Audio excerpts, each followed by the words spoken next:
कैसे हैं आप सब। उम्मीद होगा आप स्वस्थ हैं, मस्त है तथा मुस्कुराते हुए इस नए वीडियो में आ चुके हैं। ये जो वीडियो है, जैसे पीछे देख के लगता होगा पूस की रात। पूस की रात मतलब आप सब समझते होंगे साड़ी भरी रात, वो कड़कती ठंड वाली रात। तो आज जो हम कहानी पढ़ने जा रहे हैं वो सबको देखना चाहिए। जरूरी नहीं है कि 11th क्लास के बच्चों के लिए, तो 11th क्लास के बच्चे ही पढ़े, ये सारे लोगों को सुनना चाहिए।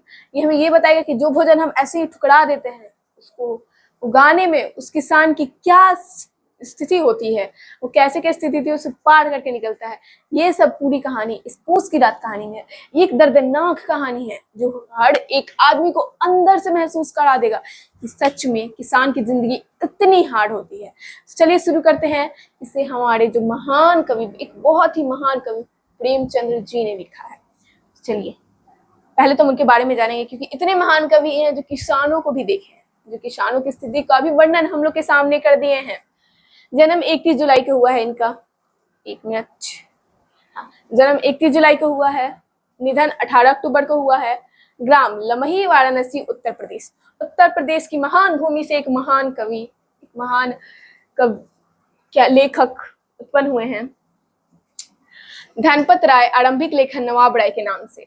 इनका जो मूल नाम था वो क्या था?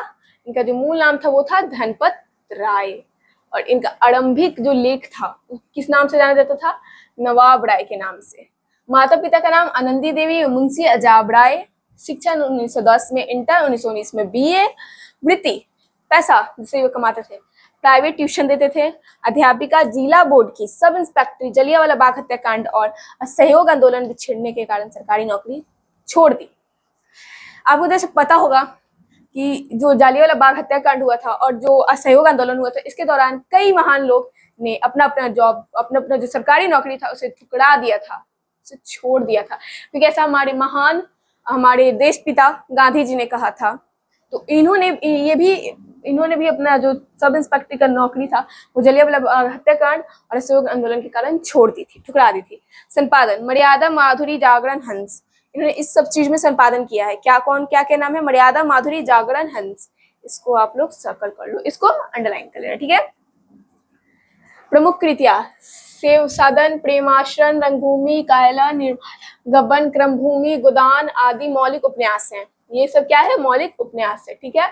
लगभग 300 कहानियां। मानसरोवर 8 खंड। मानसरोवर का कितना खंड था? जल्दी जल्दी कमेंट में। मानसरोवर का 8 खंड था।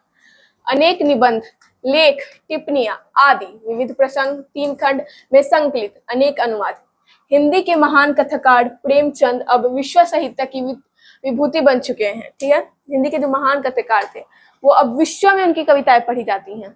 भारतीय स्वाधीनता के बाद समय के गुजरने के साथ साथ उनकी प्रसिद्धि देश काल की सीमाओं के अतिक्रमण करती हुई वैश्विक रूप से ग्रहण शुरू कर चुकी थी। अब ये इतना अच्छा कहानी लिखते थे, इतना अच्छा कविता लिखते थे कि इनकी जो कहानी थी वो जैसे जैसे देश स्वतंत्र हो रहा था, वो जो सीमा था भारत को उसे लांघते हुए वो आगे बढ़ते जा रहे थे।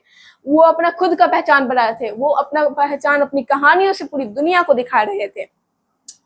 प्रेमचंद बहुत गहरे और विशिष्ट रूप में भारतीय नवजागरण एवं राष्ट्रीय आंदोलन के उपज और अभिव्यक्ति थे। राजनीतिक स्वाधीनता की परिणति शेष से और नवजागरण की समग्र चेतना का प्रसार अभी बाकी है। राजनीति के साथ साथ समाज के सांस्कृतिक राष्ट्रीयता और मानववाद पैमाने पर अनेक तरह के रचनात्मक परिवर्तन प्रकट और प्रत्यक्ष रूप से जारी है। ये जो कविताएं लिखते थे उसमें नवजागरण रहता था, उसमें राष्ट्र के प्रति रहता था कि तुम राष्ट्र के प्रति जागृत हो, देखो अपने राष्ट्र को। ये सारी कहानियां ये लिखा करते थे। और जब तक यह प्रक्रिया चल रही है, प्रेमबंध और उनका साहित्य हमारे लोकतंत्र के भविष्य के साथ भी प्रासंगिक और अर्थपूर्ण रीति से जुड़े हुए हैं। ये जो कवि कहानी लिखते थे ये सिर्फ हमारी पीढ़ी के लिए नहीं है, हमारे आने वाली पीढ़ी सारी पीढ़ियों के लिए है। ये सारी पीढ़ी को एक छोटा सा नहीं, एक बड़ा सा संदेश देते हैं, जिससे हम सब महसूस कर पाते हैं। ये इनका जो कहानी रहता है उसे हम सब फील कर पाते कि हाँ कैसा हुआ होगा। हमारा लोकतंत्र अपनी सफलता और सिद्धता के लिए इनके साहित्य को अपनी प्रेरणा, कसौटी और पैमाने के रूप में ग्रहण कर सकता है। अब इनकी जो कहानी थी, इनका जो कविताएं थी वो इतनी प्रसिद्ध थी कि जो हमारा लोकतंत्र है, वो जो देश प्रेमी जो जागृत हुए, इसके लिए इनकी कविताओं को भी, इनकी कहानियों को भी एक बड़ा चीज मानता था कि हाँ उसके कारण भी हुआ। और बदलते हुए समय की चेतना के साथ उनका साहित्य हमारे लोकतंत्र के लिए भी एक अनिवार्य पाठ है। प्रेमचंद ने हिंदी कथा साहित्य को मनोरंजन के स्तर से ऊपर उठाकर जीवन के सार्थक रूपों में जोड़ने का काम किया था। इन्होंने मनोरंजन के स्तर से जो हिंदी साहित्य की कहानियां थी वो मनोरंजन के स्तर से ऊपर उठा के एक संदेश देने का कोशिश किया था। उस युग के जीवन समाज की समस्याओं, प्रधानता, जमादार महाजनों और सरकारी अमलों द्वारा किसानों को शोषण, निर्धनता, अशिक्षा, अंधविश्वास, दहेज की कुप्रथा, स्त्रियों का प्रधानता, वृद्ध विवाह, बाल विवाह, विधवा समस्या, सांप्रदायिक वैमनस्य, जाति भेद, अस्पृश्यता और अग्निमता, मध्यवर्गीय उठाए, इन सारी परिस्थितियों और समस्याओं ने इन्हें कथा रचना के लिए प्रेरित किया। हम जैसे जानते हैं बच्चों की जो हमारा भारत है आज एक महान देश है, पर इसके जो पहले देखा जाए जो हमसे भी पहले आए हैं उन लोगों से एक बार पूछना कि उनके साथ क्या क्या हुआ है, कितना जुर्म सहे हैं वो लोग। बाल विवाह, स्त्री प्रथा, हम लोग को तो पता ही होगा, अगर एक पुरुष मर गया तो एक स्त्री को मार दिया जाता था।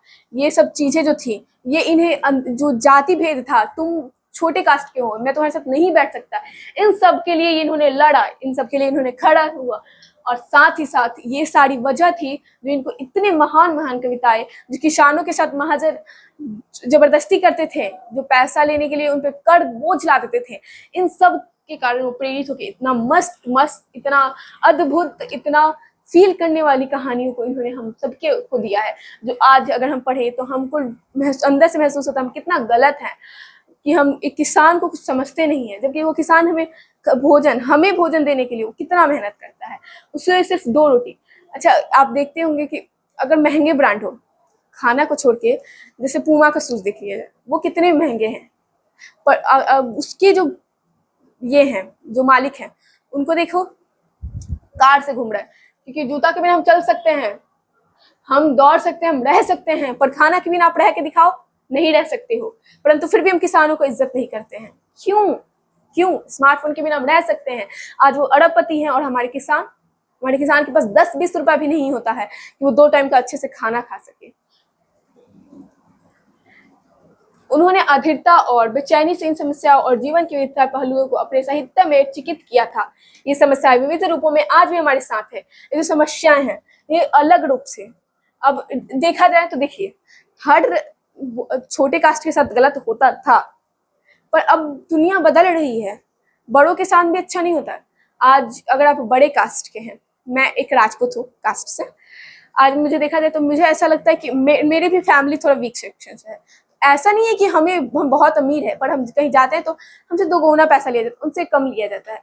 जरूरी नहीं है कि अगर वो छोटे कास्ट के हैं तो वो गरीब ही हो, उनसे पैसा कम लिया जाए, और हम बड़े कास्ट के हैं तो हम आज भी ये समस्याएं जो है, जो जाति प्रथा का समस्या है, वो विभिन्न तरीके से हम लोग के साथ हर पीढ़ी दर चलते आ रहा है।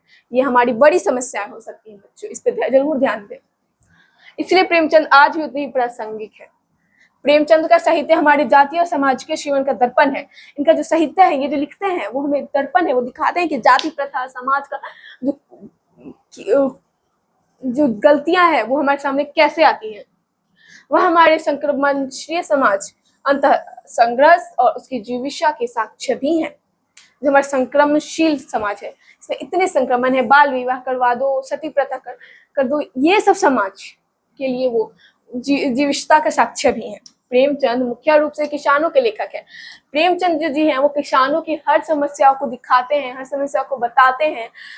ये महान तरीके से एक किसान की जिंदगी के बारे में बहुत कुछ बताते हैं, क्योंकि किसानों की जिंदगी के बारे में जानना शायद हम लोग भूल जाते हैं। यहाँ प्रस्तुत कहानी पूस की रात, जो उनकी श्रेष्ठ कहानियों में शामिल की जाती है, एक छोटे किसान की कहानी है। एक और वह व्यवस्था जिसमें रात दिन हार गला कर भी वह हजारों से बेचैन के लिए कंबल नहीं खरीद पाता, तो दूसरी और पूस की वह कड़कती ठंड जिसका प्रतिकार करने के लिए उसके पास जरूरी सुविधाएं और साधन नहीं है। इस तरह प्राकृतिक और मानवकृत व्यवस्था के बीच निहत्थे हल्कू पूस की ठिठुरती रात में खेत की रखवाली करने के लिए खेत में मड़िया में जबड़ा के साथ अपनी रात गुजारता है। अब देखो, 1 मिनट,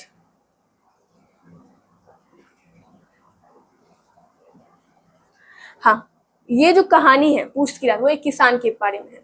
ये जो किसान है, एक किसान जब ये फसल उगाता है तो उसको फसल की रखवाली करता है पूस की रात के समय। वो ठंडी कड़कती ठंड में 2-4 रुपए अपने कंबल के लिए जुगाड़ता है, परंतु उसे उसका कर भी देना रहता है।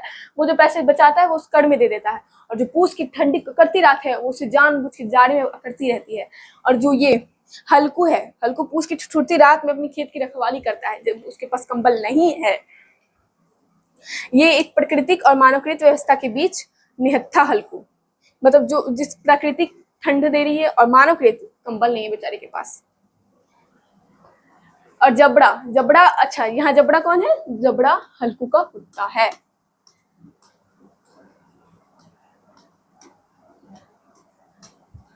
पूछ सकता है कि हल्कू का जो कुत्ता का क्या नाम था, तो आपको बोलना है जबड़ा। ठीक है, अपनी रात हो जाती, ठंड से बचने के लिए उसके पास मूक जानवर उसका कुत्ता जबड़ा है, जिससे अपनी देह से लगाकर वो ठंड का प्रतिकार करता है। जो कुत्ते होते हैं गर्म नस्ल वाले होते हैं, उनमें गर्मी ज्यादा होती है। जब जो हल्कू था उसे ठंडा बर्दाश्त नहीं होता, तो जबड़े को ऐसे गले में लगा के कुछ ठंडा गर्मी महसूस करना चाहता था। पर यह प्रतिकार अपनी परिणतियों में क्या समुच्चय प्रतिकार सिद्ध हो पाता है? नीलगाय रात में उसकी फसल चढ़ जाती है। जो नीलगाय होती हैं वो रात में आके हल्कू की फसल चढ़ जाती है। प्रेमचंद का विशाल फलक पर इस कहानी की रचना की है। उनकी काफी कहानियां ऐसी हैं जिनमें ग्रामीण कथाओं का रस और उनकी शैली अपनाई गई है। आमतौर में उनकी कहानियों में जो एक ठेठपन है, पाठक के हृदय में अपनी बात को उतार देने की जो ताकत है, उन्हें हिंदुस्तान के अच्छे ग्रामीण कथा भंडार से सीखी है। जो प्रेमचंद्र है, जैसे मैंने वीरेंद्र डंगवाल को बताया था कि वो भी थोड़ा सा देसी भाषा बोलते हैं, वैसे ही जो हमारे प्रेमचंद्र जी हैं वो भी एक ठेठ भाषा में वो कहानी लिखते हैं, जो पढ़ने वाले के जो हृदय है उसमें साफ साफ उतर जाती है, उसको कोई ट्रांसलेट करने का जरूरत नहीं होता है। हाँ, यहाँ देख रहे हैं, एक किसान है, कड़कती ठंड में एक कुत्ते के साथ आग जलाए हुए, पतझड़ है, ये पत्ते हैं, ये पत्ते हैं, ये पत्ते का आग जला रहा है। ठीक है, और ये एक फटा चिटा कंबल है, जो भी है छोटा सा कंबल, इसको कंबल नहीं कह सकते, चादर कह सकते हैं। ये अपना ठंड देख रहा है। और यहाँ जो वफादार कुत्ता, इसका क्या नाम है? जबड़ा। ये है जबड़ा, याद रखिएगा, जबड़ा। और ये है हल्कू। ठीक है, अब ये जो जबड़ा है बोल नहीं सकता है, पर ये एक वफादार जानवर है जो अपने मालिक के साथ रात में ऐसे ही ठिठुरती ठंड में वहां रहता है। और ये जो मालिक है, ये जो किसान है, ये इस कुत्ते का मालिक है, पर ये है बेचारा बहुत गरीब। ये नॉर्मल सा किसान है जो अपने जीवन में यापन के लिए कृषि करता है। उसमें से इसने कुछ कंबल के पैसे रखते हैं जो इसको देना पड़ता है कर के लिए, जिसके कारण इस कंबल नहीं खरीद पाता और ये ठंडी कुर्ती रात में ऐसे ही रह जाता है। ठीक है, हाँ, तो चलिए अब कहानी पढ़ते हैं। हल्कू ने आकर स्त्री से कहा, सहना आया है, लाओ जो रुपए रखे हैं उसे दे दो, किसी तरह गला तो छूटे। अब हल्कू अपनी पत्नी से आके कहता है, सहना आया है, जो मालिक है वो आया है, लाओ जो पैसे रखे हैं वो मैं दे देता हूँ, किसी तरह उसे पीछा तो छूटे। ठीक है, मुन्नी झाड़ू लगा रही थी। मुन्नी कौन है? हल्कू की बीबी है मुन्नी। पीछे फिरक कर बोली, 3 ही तो रुपए हैं, ये योगो तो कंबल यहाँ से आवेगा। अब मुन्नी गुस्सा गई, बोली 3 ही तो पैसे हैं, अगर वो भी तुम ले लोगे तो कंबल कहाँ से आवेगा, क्योंकि तुम्हारे पास 3 पैसे, उसमें तुमको कर भी देना है। माँ पूछ की रात हार में कैसे काटेगी, उससे कह दो फसल पर रुपए दे देंगे, अभी नहीं। वो कह, अब हर पत्नी को अपने पति की टेंशन फिक्र थोड़ी सी रहती है। ठीक है, तो वैसे ही मुन्नी कहती है कि उससे कह दो कि अभी पैसे नहीं दे सकते, जब फसल आएगा तब पैसे देंगे। ठीक है, माँ उसकी रात, इतनी ठंड रात है, कैसे गुजरेगी। हल्कू एक क्षण अनिश्चित दशा में खड़ा रहा, उसे कुछ समझ नहीं आ रहा। पूछ सिर पर आ गया, कमल के बिना हाड़ में रात को वह किसी तरह नहीं जा सकता है। अब इतना ठंड में तो कोई बिना कंबल के नहीं रह सकता। मगर सहना मानेगा नहीं, घुड़कियां जमावेगा, गालियां देगा, बला से जाड़ो मरेंगे, बला सिर से टल जाएगी। सहना जो है वो कड़क आदमी है, अगर वो पैसे नहीं दिया तो वो वहीं पे खड़ा रहेगा, वहीं पे गालियां देगा, उसको पैसे लेने का बार बार उसको गालियां देगा, उसको गंदी गंदी बातें बोलेगा ताकि वो उसको पैसा दे सके। यह सोचता हुआ वह अपना भारी भरकम डील लिए हुए, जो उसके नाम को झूठ सिद्ध करता है, मतलब इसका नाम क्या था? हल्कू, हल्का फुल्का, पर इसका जो डील था बड़ा बुरा था। उसके नाम को झूठा सिद्ध कर। स्त्री के समीप आ गया और खुशमुराद करके बोला, ला दे दे, गला तो छूटे, कंबल के लिए कोई दूसरा उपाय सोचूंगा। हल्कू ने आकर स्त्री से कहा, सहना आया है। अच्छा, एक मिनट। हाँ, मुन्नी उसके पास से दूर हट गई और आंखें तैरती हुई बोली, कर चुके दूसरा उपाय, जरा सुनो, कौन उपाय करोगे? कोई खैरात दे देगा, कंबल ना जाने कितनी बाकी है जो किसी तरह चुकने ही नहीं आती। जो कर्जदार होते हैं वो पैसे से अधिक पैसे लेते रहते हैं। मुन्नी कहती है, तुम दूसरा उपाय बताओ, कौन सा दूसरा उपाय करोगे, क्योंकि कोई तुमको खैरात में तो कंबल देगा नहीं, और पता नहीं तुम उसके कितने पैसे लिए हो कि जो अभी तक नहीं चुक रहा है। मैं कहती हूँ तुम क्यों नहीं खेती छोड़ देते, मर मर कर काम करो, उपज हो तो बाकी दे दो। अब मुन्नी कहती है कि तुम ये सब कृषि छोड़ दो, खेत खलियानी छोड़ दो, एक तो मर मर के तुम काम करते हो, उसके बाद पैसा दे देते हो, बाकी चुकाने के लिए हो तो हमारा जन्म हुआ है, पेट के लिए मजूरी करो, ऐसी खेती के वजह बाज आए, मैं रुपए ना दूंगी, मैं रुपए नहीं दूंगी मतलब नहीं दूंगी। हल्कू उदास होकर बोला, तो क्या गाली खाऊं, क्या गाली खाऊं सहना से? मुन्नी ने तड़प कर कहा, गाली क्यों देगा, क्या उसका राज है? मगर ये कहने के साथ उसकी तनी हुई भौहें ढीली हो गई। हल्कू ने उस वाक्य में जो कठोर सत्य था वह मानो एक भीषण जंतु की भांति उसे घूर रहा था। जो सच्चाई थी, क्या उसे गाली खाऊं, वो तो गाली देगा अगर पैसा नहीं दोगी तो, उसे घूर रहा था, मुन्नी को घूर रहा था कि पैसे तुम दे दो। उसने जाकर आले पर से रुपए निकाले और लाकर हल्कू के हाथ में रख दिए। फिर बोली, तुम छोड़ दो अब किसे खेती वेती नहीं करना है, मजूरी से सुख से एक खाने को तो मिलेगी, मजूरी से 2 वक्त की रोटी खाने को मिलेगी, किसी की धौंस तो ना रहेगी। जैसे सहना इसको गाली दे रहा है, इसकी धौंस वौस तो नहीं रहेगी, अच्छी खेती है, मजूरी करके लाओ व उसी में झोंक दो, उस पर उससे धौंस, मतलब जो भी खेती होती है वो लाके सहना को दे दो, बस उसकी डांटे सुनो। हल्कू ने रुपए लिए और इस तरह बाहर चला मानो अपना हृदय निकाल कर देने जा रहा हो। 3 ही तो रुपए थे, उससे भी कंबल है, तो लग रहा था दिल निकाल के अपना उस सहना को देने जा रहा है। लो, उस तरह से उदास हो चुका था। उसने मजदूरों से एक एक पैसा काट छाट कर 3 रुपए कंबल के लिए जमा किए थे। मतलब जो भी खेत खलियाने से जो पैसा बचता था उसे काट काट कर हल्कू 3 रुपए जमा किया था। अच्छा, ये जो रुपए थे ना, ये तो एकदम याद कर लेना एकदम, क्योंकि ये पूछ लेगा कि कितने रुपए हल्कू ने जमा किए थे। 3 रुपए, ठीक है। हाँ, तो हल्कू ने कितने रुपए जमा किए थे? 3 रुपए। यह आज निकले जा रहे थे, वो भी देना था। एक एक पग के साथ उसका मस्तक अपनी दीनता के भार से ऐना जा रहा था। पूस की अंधेरी रात, आकाश पर तारे ठिठुरते हुए मालूम हो रहे थे, तारे को भी ठंडी लग रही थी। हल्कू अपने खेत के किनारे कख के पत्तों की एक छतरी के नीचे बसा हुआ। कख का पत्ता नारियल का, देखिए नारियल का ऐसे ऐसे ऐसे इस टाइप का रहता है, इस टाइप का, वो थोड़ा बड़ा बड़ा रहता है, उससे जो छत खेती खलियाने में देखोगे ऐसे बनता है, ठीक है। 1 मिनट बच्चों। हाँ, तो उसी का जो झोपड़ी बनाया था वो छोटा सा खेत के किनारे, उसी में वो बैठा हुआ था। पुरानी गाढ़े की चादर ओढ़े कांप रहा था। गाढ़े की चादर थी, कहीं से फटी थी, उसको ओढ़े पूरा कांप रहा था क्योंकि पूस की रात ठंड थी। खाट के नीचे उसका संगी कुत्ता जबड़ा पेट में मुंह डाले सर्दी से कूं कूं कर रहा था। 2 में से एक को भी नींद नहीं आ रही थी। अब उसके साथ कौन था? कुत्ता था, उसका क्या नाम था? जबड़ा। अब उसे भी ठंड रही थी, वो अपने पेट के ऐसे करके कूं कूं कूं कूं जो कुत्ता आवाज निकालता था वो निकाल रहा था। दोनों को नींद नहीं आ रही थी। हल्कू ने खुटनिया को गर्दन में चिपकाए हुए कहा, क्यों जबड़ा, जाड़ा लगता है? कहता तो था घर में पुआल पर लेट रहा, तो यहाँ क्या लेने आया थे? अब खाओ ठंड, मैं क्या करूं? जानते थे मैं यहाँ हलवा पूरी खाने आ रहा हूँ। दौड़े दौड़े आगे आगे चले आए। अब रो नानी के नाम तो, जैसे मम्मी के साथ हम लोग मार्केट जाते, मम्मी कहती है ना कि पैर थक जाता, मम्मी पैर थक जाता, हाँ तुम ही ना बोली थी आने के लिए, अब हो गया ना तुम्हारा हालत खराब, हम थोड़ी ना तुमको बोले थे। उस प्रकार से जब जो हल्कू था वो जबड़ा को बोलता है कि तुम घर पे सो जाते। जबड़ा ने पड़े पड़े दुम हिलाई और अपनी कूं को दीर्घ बनाता हुआ एक बार जम्हाई लेकर चुप हो गया। अब उसे लगा कि उसकी जो आवाज है उससे मालिक तंग आ रहे हैं, तो वो चुप हो गया। उसकी श्रावण बुद्धि ने शायद ताड़ लिया, स्वामी को मेरी कूकू की नींद नहीं आ रही है। हल्कू ने हाथ निकालकर जबड़ा की ठंडी पीठ सहलाते हुए कहा, कल से मत आना मेरे साथ, नहीं तो ठंडे हो जाओगे। यह डांड पछुआ ना जाने कहाँ से बर्फ लिए आ रही है। कहाँ से बर्फ ली आ रही, इतनी ठंड। उर्दू तो फिर एक चिल्लम भरी, ठीक है, धुआं से वो जो चिल्लम पिया जाता है वो भरी। किसी तरह रात तो कटे, 8 चिल्लम तो पी चुका हूँ। वो रात भर में कितना चिल्लम, 8 चिल्लम पी जाता है, इतनी ठंड लगती है। यह खेती का मजा है, और एक एक भगवान ऐसे पड़े हैं जिनके पास जाड़ा हो तो गर्मी से घबरा कर भागे।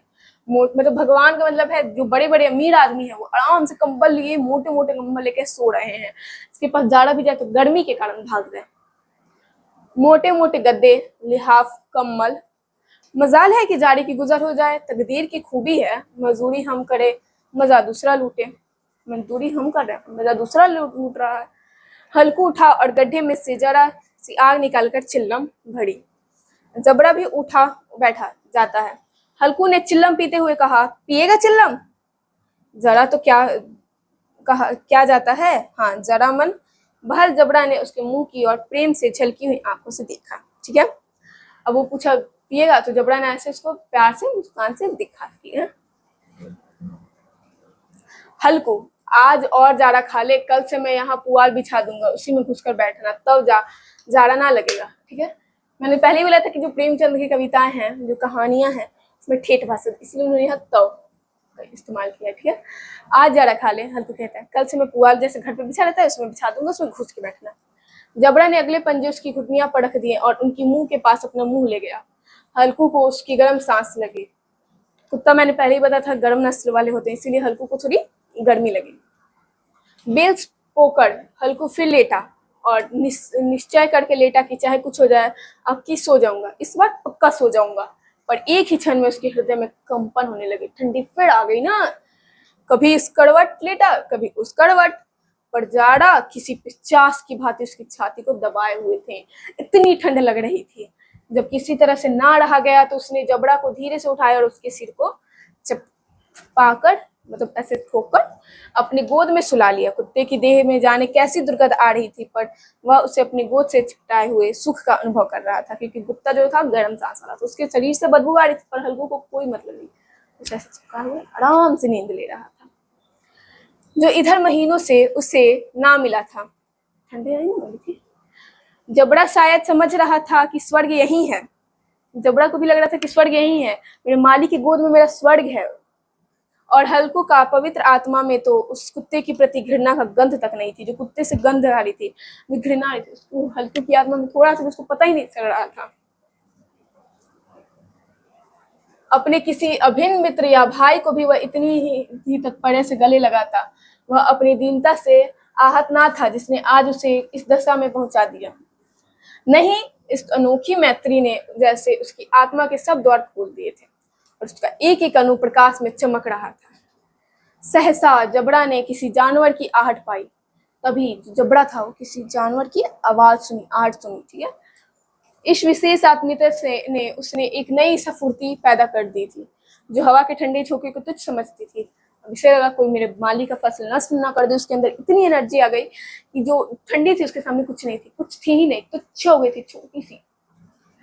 वह झपट कर उठा और छतरी के बाहर आकर चुकने लगा। हल्कू ने उसे कई बार चिमकार कर बुलाया, पर वह उसके पास ना आया। हार में चारों तरफ दौड़ दौड़ कर चुकता रहा। एक क्षण के लिए आ भी जाता तो तुरंत फिर दौड़ता, कर्तव्य उसके हृदय में अरमान की भांति छलड़। अब वो उठ के भागा कि कोई फंस नस न कर दे। जो हल्कू था वो बार बार उसको बुलाता था, ये बार बार छतरी से बाहर निकल के जो खेत था उसको चारों तरफ से घूम रहा था। 1 घंटा और गुजर गया। रात ने शीत की हवा से धधकान शुरू किया, ठीक है, और ठंडी हवा लगने लगी। हल्कू उठ बैठा और दोनों घुटनों को छाती से मिलाकर सिर को उसे छिपा लिया। पूरा ऐसे जैसे हम करके बैठते हैं ना, वैसे ही हल्कू उठा और क्योंकि अब तो ठंड और लगने लगी थी, ठीक है। ठंड कम ना हुई।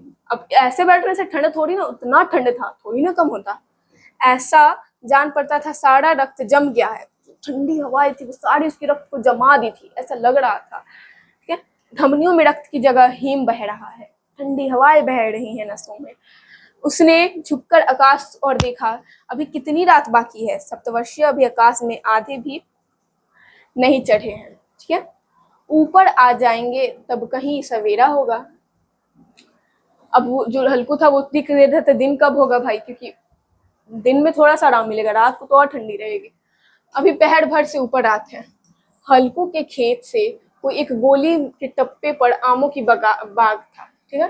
कुछ दूर पे, जैसे ये हल्कू का खेत हुआ, ये हल्कू यहाँ बैठा, और कुछ दूरी पे यहाँ आमों का बागान था, ठीक है। यहाँ आमों का बागान था। तो पतझड़ शुरू हो गई थी, पत्ता गिरना शुरू हो गया था। बाग में पत्तियों का ढेर लगा हुआ था। हल्कू ने सोचा चलकर पत्तियां बटोरूं और उन्हें जलाकर खूब तापूं। रात को कोई मुझे पत्तियां बटोरते देख तो समझे कोई भूत है। अब रात को कोई देखेगा बगीचे में कोई पत्तियां बटोर रहा, तो यही सोचेगा कि भूत है। कौन जाने कोई जानवर ही छिपा बैठा हो। मगर अब तो बैठे नहीं रहा जा सकता। तो ठंड इतनी हो सकती है कि बैठे वहां जानवर भी हो तो भी जाना पड़ेगा, क्योंकि ठंड बहुत है। उसने पास के अरहर के खेत में जाकर, अरहर एक दाल का प्रकार होता है, कई पौधे उखाड़ लिए और उनका एक झाड़ू बनाकर हाथ से सुलगता हुआ उपाल लिए बगीचे की तरफ चला। जो उसका जो डंटी होता है उससे वो झाड़ू टाइप का बनाया, और आते देखा और दुम हिलाने लगा, ठीक है। जबड़ा ने उसे आते देखा तो अपना दुम हिलाने लगा, दिखा रहा था। हल्कू ने कहा, अब तो नहीं रहा जाता जबड़ू, चलो बगीचे में पत्तियां बटोरते कर तापे, थोड़ी ठंडी मिले, गर्मी मिले, टांटे हो जाएंगे तो फिर आकर सोएंगे, अभी तो यह बहुत। अथरा ने के करके सहमति प्रकट की और आगे आगे बगीचे की ओर चला। बगीचे में घुप अंधेरा हुआ था, पूरा काली अंधेरी थी। मैं निर्दय पवन पत्तियों को कुचलता हुआ जाता था। एकाएक एक झोंका मेहंदी के फूलों की खुशबू लिए हुए आया, ठीक है। मेहंदी का जो खुशबू होता है उसको, जो हवा के साथ। हल्कू ने कहा, कैसी अच्छी महक आई है जबरू, तुम्हारी नाक में भी सुगंध आ रहे हैं। जबड़ा को कहीं जमीन पर एक हड्डी पड़ी मिल गई थी, उसे चिचोड़ रहा था। कुत्ते को तो खाना मिलेगा, वो अपना खाने में व्यस्त है। हल्कू ने आग जमीन पर रख दी और पत्तियां बटोरने लगा। जरा देर में पत्तियां को एक ढेर लग गया, पूरा पत्ती बटोर दिया था। हाथ ठुठरे जाते थे, मतलब झाड़ू लगा लगा हाथ गर्म हो गए थे।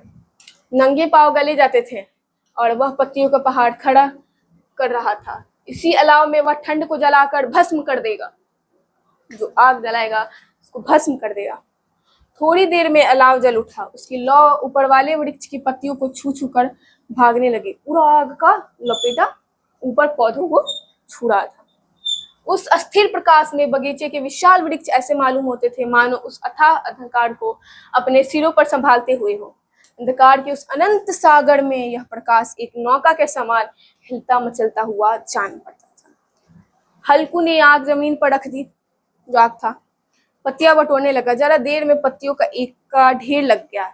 हाथ ठिठुरे जाते थे। पत्तियों का तो ढेर लग गया, पर हाथ जो थे वो ठंडे के कारण कांप रहे थे।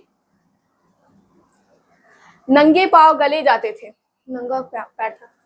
वह पत्तियों का पहाड़ खड़ा कर रहा था, इसी अलावा में वह ठंड को जलाकर भस्म कर देगा। शायद हम ये पढ़ चुके हैं, मैं प्रिंट हो गया है, फिर से आ गया है। थोड़ी देर में अलाव जल उठा, उसकी लौ, हाँ यहाँ तक शायद हम पढ़ चुके हैं, हाँ यहाँ तक हल्कू, यहाँ तक हम पढ़ चुके हैं। अब गलती से ये हो गया है, इतना ना ही देखो तो सही है। एक सेकेंड, देखो बच्चों, ये हम पूरा हटा दिए, ये नहीं पढ़ना इसके नीचे से। यहाँ एक सेकेंड बच्चों, मैं इसका भी समाधान निकाल देती हूँ कि आप लोग कंफ्यूज ना हो।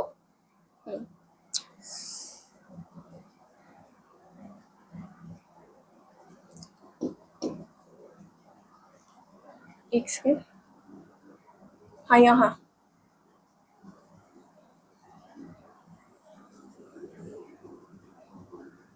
दिख रहा है, इतना के ऊपर नहीं पढ़ना है, ठीक है।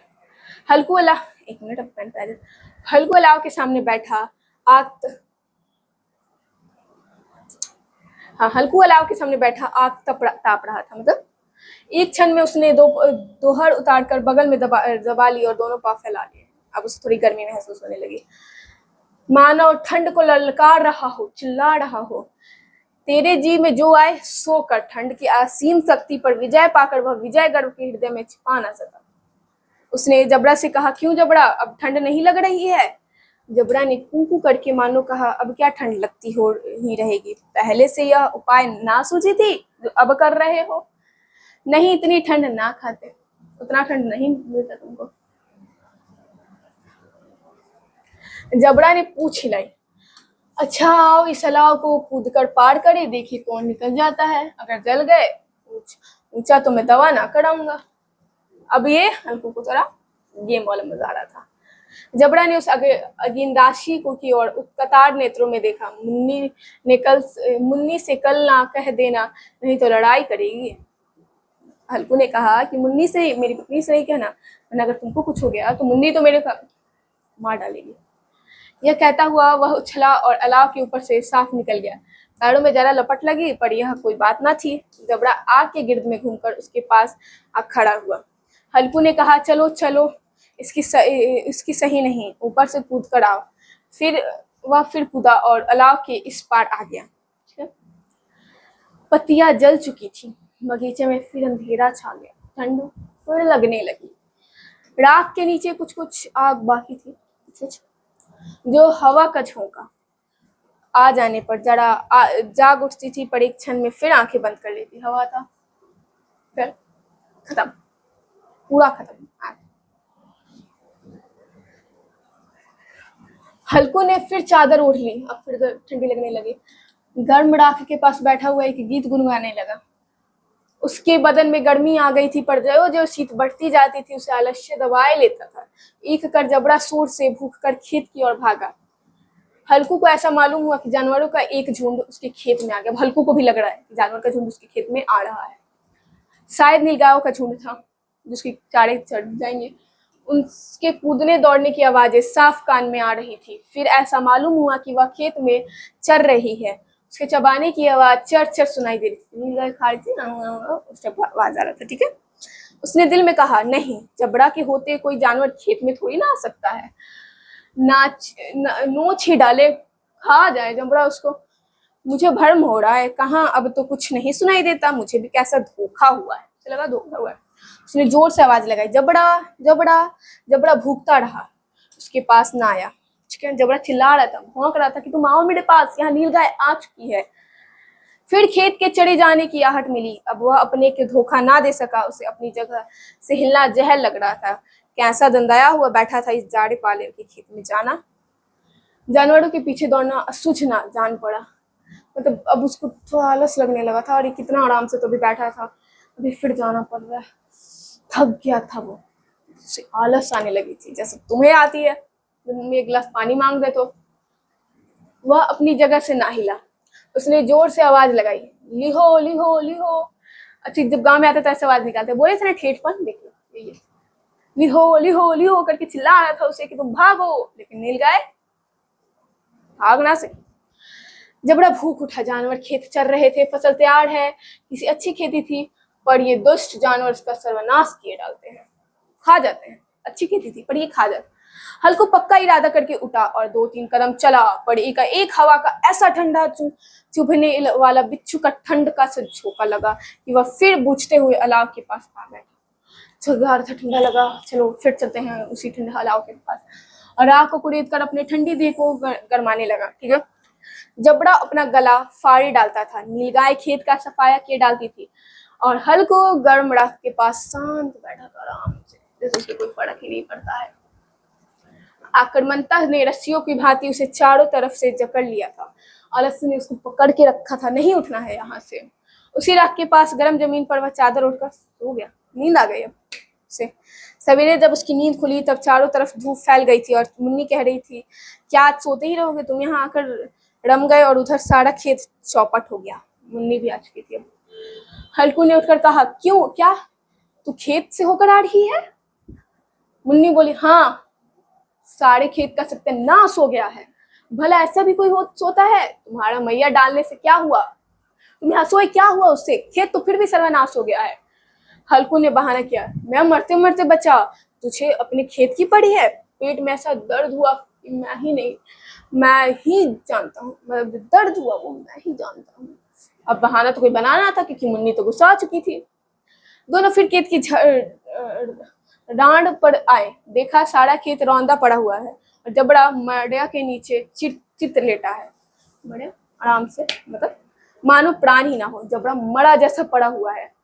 दोनों खेत की दशा देख रहे थे। मुन्नी के मुख पर उदासी छाई हुई थी, पर हल्कू प्रश्न था। मुन्नी ने चिंतित होकर कहा, अब मजदूरी करके मालगुजारी कर भरनी पड़ेगी। हल्कू ने प्रश्न मुख से कहा, रात की ठंड में यहाँ सोना तो ना पड़ेगा।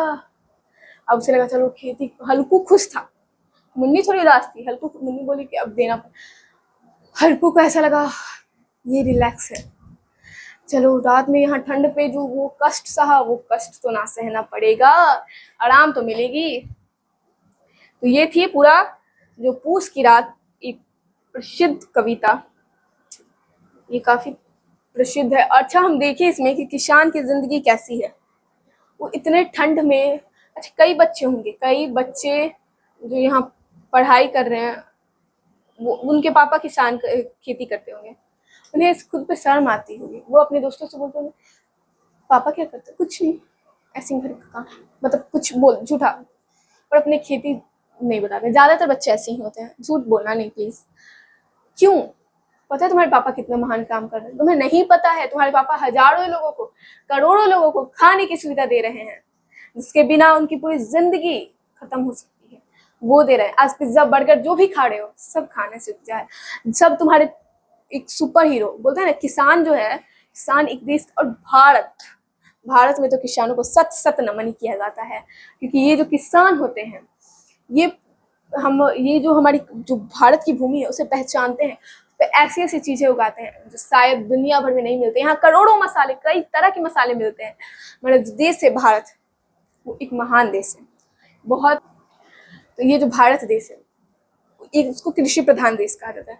पर इस देश में भी एक सत्य मैं बताती हूँ कि इस देश में भी कृषि की इज्जत नहीं होती है, कृषि का कोई मान नहीं होता है। आज जाके देख लेना कितने कृषि भूखे सोते होंगे, कितने कृषि खुद खुशी कर लेते होंगे कर के कारण। हल्कू ऐसा था कि अपना चादर दे दिया। कई कृषि पे इतना ज्यादा बोझ हो जाता है जो अपने पूरे परिवार के साथ, कई न्यूज में सुनते होंगे, फांसी लगा के मर जाते हैं। तो हमें पहचानना पड़ेगा, हमारे सुपर हीरो को पहचानना पड़ेगा और उन्हें इज्जत करना पड़ेगा। बस यही है ये कहानी पूस की रात। उम्मीद करती हूँ आप सभी को समझ आया होगा। किसानों को प्रणाम कीजिएगा, किसानों का हमेशा आभारी रहिएगा। तो इस तरीके से ये जो पूस की रात है कहानी खत्म होती है और आपको पता चलता होगा कि एक मेहनती किसान का जिंदगी क्या होता है।